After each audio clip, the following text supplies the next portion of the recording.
हम लोग का आँख के सामने में पेशेंट मरा है उस दिन। अभी आधा घंटा में जाम में फंसे हैं, 1 घंटा लगेगा, 2 घंटा लगेगा। यानी लोगों को इस पार से उस पार जाने में जान पर खतरा तक बनी रहती। तू किसी रेल सी गुजरती है, मैं किसी पुल सा थरथराता हूँ। दुष्यंत कुमार की ये लाइन बिहार के सहरसा में एकदम उलट मायने रखती है।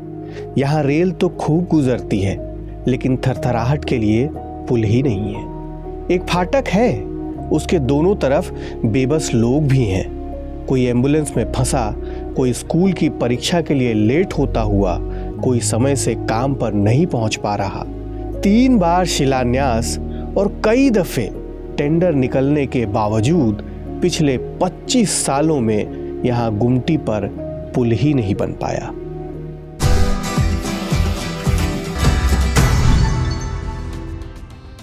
बिहार के कोसी अंचल के सबसे पुराने शहर का सबसे बड़ा मुद्दा ही रेलवे ओवरब्रिज की मांग है।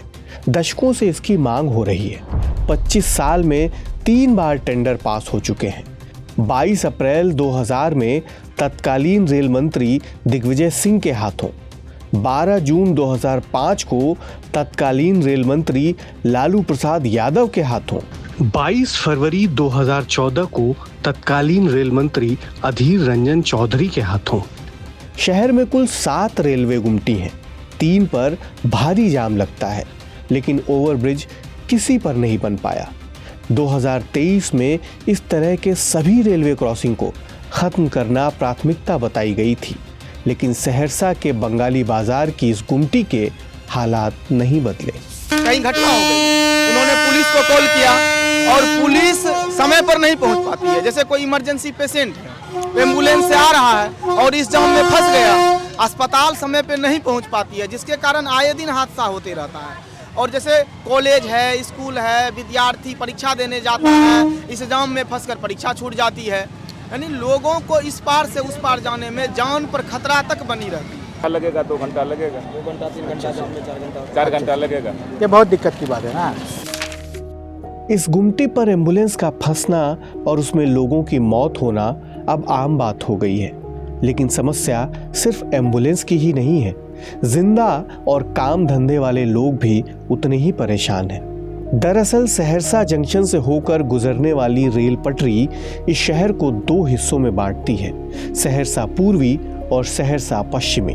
सहरसा के पश्चिमी छोर में रहता हूँ, रिफ्यूजी कॉलोनी, और जहाँ मेरा कार्यस्थल है, ज़्यादा काम करता हूँ, सप्ताह में 4 दिन 5 दिन जाना होता है, वो पूर्वी छोर पे है, ईस्ट एंड वेस्ट। तो 3 किलोमीटर की दूरी है मेरे घर से, लेकिन इस जाम की समस्या और ओवरब्रिज नहीं होने के कारण, रेलवे ढाला के कारण, मुझे लगता है कि मैं 7 किलोमीटर की जर्नी करके जाता हूँ। मेरे वाइफ का फ़ोन आता है जो कहाँ है, तो सिर्फ बोल देना पड़ता है कि ईस्ट में हूँ, तो समझ जाती है कि अभी अनिश्चित है कि कब पहुँचेंगे घर। जाम की यही समस्या है यहाँ पे। बंगाली बाजार की इस रेलवे गुमटी पर आकर लोगों की जिंदगी रुक सी जाती है। जो आंकड़े रेलवे गुमटी के गेटमैन से मिले वो हैरान करने वाले हैं। 4 जनवरी शाम 4 बजे से 5 जनवरी शाम 4 बजे के बीच सिर्फ 24 घंटों में ये गुमटी 12 घंटे 45 मिनट तक बंद रही।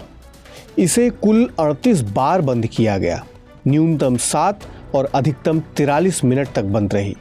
आप इसे भारतीय रेल की सबसे अजीबोगरीब गुमटी मान सकते हैं। क्यों? ये ओवरब्रिज के लिए आंदोलन चलाने वाले सोहन झा से सुनिए। जितने भी ट्रेनें बाहर से आती है, वापस जो उसको कहीं और आगे जाना है, तो उसके लिए उसका इंजन चेंज किया जाता है। तो सबसे पहले तो जो भी बाहर की ट्रेन दिल्ली से, पटना से, आगे से जितने भी ट्रेनें आती है, तो वो हर 1 घंटा 1.5 घंटा पे ट्रेन आती रहती है, उसको इंजन बदलना है, तो ये ढाला गिर जाता है। दूसरा है क्या कि सहरसा से सुपौल के तरफ जितनी भी ट्रेनें जाती है, वो सभी इसी होकर के जाती है। तो इन बार ट्रेन के आने जाने के कारण और लगभग हर 1 से 1.5 घंटा पे इंजन बदलने के काम के कारण ये ढाला बंद रहती है, बराबर बंद रहती है। एक बार बंद होता है तो कितने देर तक के लिए बंद होता है? ये समझिए कि बंद होने में इस ढाला को कम से कम 10 से 15 मिनट लग जाता है। लोगों का आवागमन इतना तेज है, और एक बार बंद हो गया तो 40 मिनट, 45 मिनट, 1.5 घंटा, कभी कभी 2-2 घंटा बंद रहता है। अब लोगों के पास बचते हैं सिर्फ 2 रास्ते। या तो वो जान को जोखिम में डालकर गुमटी पार कर लें या फिर घंटों जाम में फंसे रहें। लेकिन जिन लोगों का कारोबार ही सड़क पर है, उनकी तकलीफें और ज़्यादा हैं। भाड़ा हुए से कच्चा 2-3 किलोमीटर जाते हैं तब 10 रुपया देता है। 1 किलोमीटर दूरी जाएंगे तो 10 रुपया देने के लिए नहीं चाहेगा। सही बात। और आदमी पैदले चल जाएगा, पैदले जाएगा तो हम लोग कहाँ कमाएंगे? आप लोग का रोजगार बहुत प्रभावित हो रहा है। बेरोजगारी हो जाएगा। एक तरफ लोग ओवरब्रिज के लिए आंदोलन चला रहे हैं, तो दूसरी तरफ स्थानीय व्यापारियों की चिंताएं ये हैं कि अगर यहाँ मौजूदा प्लान के तहत ओवरब्रिज बना तो सहरसा का बाजार उजड़ जाएगा। का नैसर्गिक पहचान शंकर चौक, ढलान चौक और महावीर चौक, शंकर चौक, डीवी रोड, थाना चौक, ये मेन मार्केट है जो सहरसा का हृदय स्थली है। यदि इसको उजाड़ दिया जाता है तो सहरसा का पहचान समाप्त हो जाएगा। पुल बनने से बाजार उजड़ने की बातों को खारिज करते हुए विधायक डॉक्टर अजय कुमार सिंह कहते हैं, ये कहना गलत होगा कि पुल के बनने से बाजार उजड़ जाएगा। पुल की वजह से प्रभावित होने वाले जो 120 दुकानदार चिन्हित हैं, उनमें से 90 ने तो सरकारी ज़मीन पर ही अपनी दुकान बनाई हुई है। बमुश्किल 29-30 लोगों को मुआवजे की ज़रूरत होगी, जिसके लिए सरकार ने 100 करोड़ रुपए का प्रावधान भी किया है। इन सब के बीच पुल बनाने की प्रक्रिया अभी भी चल रही है। 22 जनवरी 2022 को इस ओवरब्रिज को प्रशासनिक स्वीकृति मिल गई थी। इसके तहत लगभग 115 मीटर का पुल और 1170 मीटर का अप्रोच रोड बनना है। निर्माण लागत करीब 71 करोड़ रुपए रखी गई है। 27 जुलाई 2023 को इसका दोबारा टेंडर भी निकाला गया और बिड करने की तारीख को बढ़ाकर 27 फरवरी 2025 कर दिया गया है।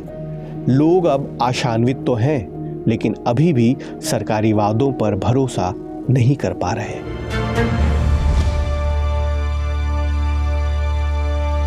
इसी तरह की तसल्ली से भरी हुई एक्सक्लूसिव रिपोर्ट्स देखने के लिए सब्सक्राइब करें इंडिया टुडे हिंदी का YouTube चैनल और बेल आइकन जरूर प्रेस करें ताकि वीडियो अपलोड होते ही आपको खबर हो जाए।